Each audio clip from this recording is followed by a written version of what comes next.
Hello po, ganito ko po ituro yung division with regrouping or yung tinatawag nating remainder sa aking mga pupils na kinder. Yes po, kahit kinder ay pwedeng nang turuan ng division ng mga basic operations as long as marunong na po silang magbilang.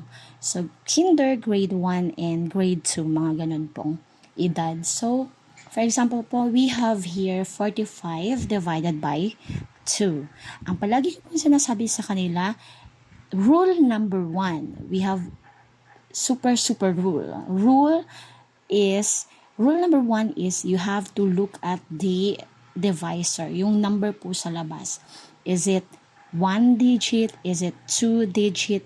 Basta po titingnan nila yung number na nasa labas, which is the divisor, and you have to compare it with the numbers inside, which is the dividend po. So, kung isang digit po yan, isang digit lang ang 2, so tingnan natin, i-compare natin siya sa isang digit na nasa loob.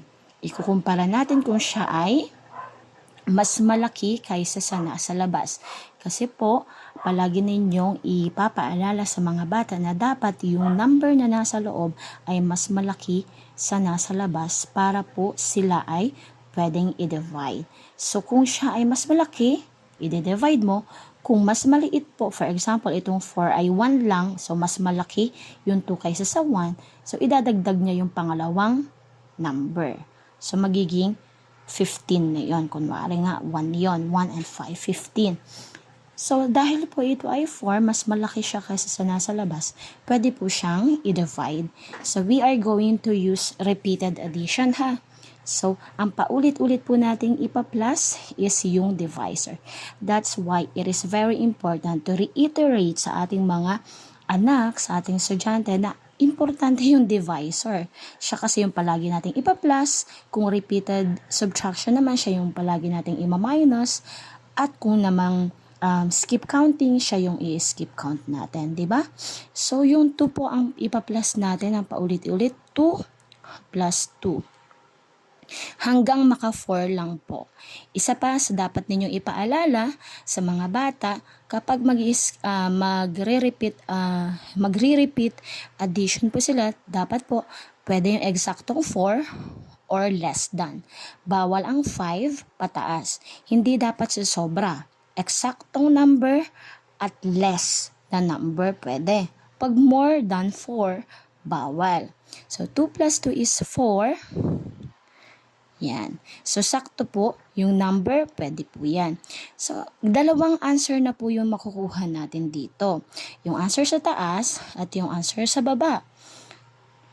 So, we have 2. Bibilangin po natin kung ilang 2 yung ating na plus. So, 2 at saka 2, dalawa po. 1, 2. Ilalagay po natin sa taas ng 4. Bakit po sa taas ng 4, hindi sa 5? Kung ano po yung ginamit ninyo, yung 4, dun nyo itatapat. Kung ginamit mo ay 45 at nakuha nyo yung answer, dito mo itatapat. Okay? Tapos yung isa po natin nakuha number is 4. Diba po, sabi ko sa inyo, ay dalawang answer na yung nakuha natin. Yung 4 po ay dito natin ilalagay sa baba. Kasi po, iti-times po natin yan. 2 times 2 is 4.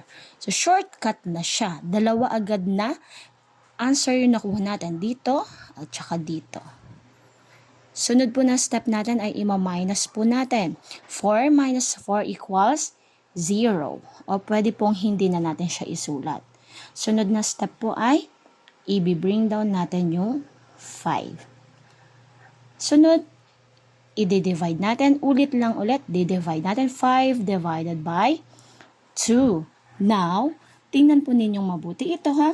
Pwede po natin itong idiretso ng add lang kasi 2 plus 2 plus 2. Pero para po makita ninyo, uulitin ko ng sulat dito. 2 plus 2 equals 4. So, if we add another 2, we will get 6. Ano po yung sinabi ko sa inyo kanina? Bawal pong lumampas sa ating dividend. So, ang 6 po ay mas malaki na sa 5. So, hindi natin gagamitin yung 2. Hindi na natin ipa-plus ito. So, dito pa lang po, ito yung huli nating answer. Ito yung gagamitin natin. So, ito yung dalawang answer natin. 4 at saka ilang 2? 1, 2. Ilalagay natin yung dalawa sa taas at yung 4 sa baba. That is 2 times 2. So, 4.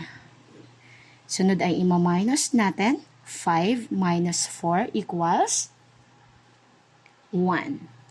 Ito pong natira na to, ang tawag po dyan ay remainder. Wala na tayong i-bring down, no?